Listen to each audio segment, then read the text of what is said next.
Assalamualaikum warahmatullahi wabarakatuh. Salam. Kali ini kami akan menceritakan tentang sejarah peristiwa bangsa Indonesia melawan penjajah.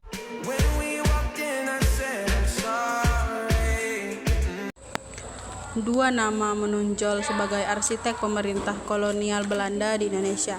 Pertama, Herman Willem Daendels, Gubernur Jenderal 1808 sampai 1811 ketika Belanda dikuasai oleh Prancis. Dan kedua, Letnan Inggris Stamford Raffles, Gubernur Jenderal 1811 sampai 1816.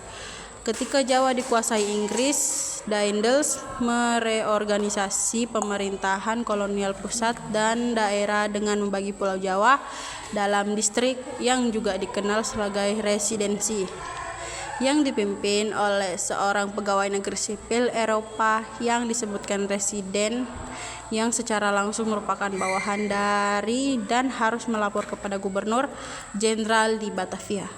Para residen ini bertanggung jawab atas berbagai hal di residensi mereka, termasuk masalah hukum dan organisasi pertanian.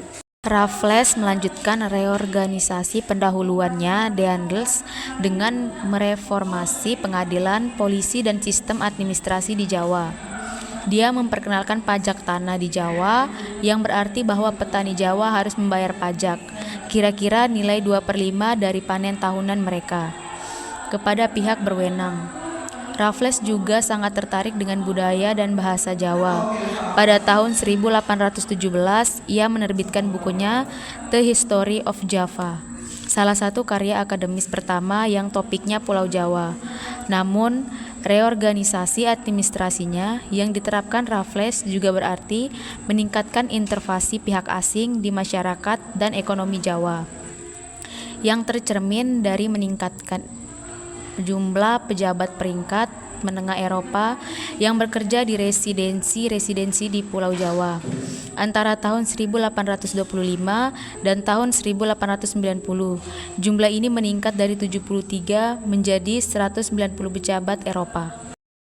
Sistem pemerintahan kolonial Belanda di Jawa adalah sistem yang direct, langsung maupun dualistik. Bersama dengan hierarki Belanda, ada hierarki pribumi yang berfungsi sebagai perantara antara petani Jawa dan nelayan sipil Eropa. Bagian atas struktur hierarki pribumi ini terdiri daripada aristokrasi Jawa sebelumnya, para pejabat yang mengelola kerajaan Mataram. Namun karena dikuasai penjajah, para penyinyir ini terpaksa melaksanakan kehendak Belanda. Meningkatkan dominasi Belanda atas Pulau Jawa tidak datang tanpa perlawanan ketika pemerintah kolonial Belanda memutuskan untuk membangun jalan di tanah yang dimiliki Pangeran Diponegoro yang ditunjuk sebagai wali tata Yogyakarta. Setelah kematian mendadak saudara tirinya, ia memberontak dengan didukung oleh mayoritas penduduk di Jawa Tengah dan ia menjadikan perang jihad. Perang ini berlangsung tahun 1825 sampai 1830 dan mengakibatkan kematian sekitar 2015 orang, sebagian besar orang Jawa.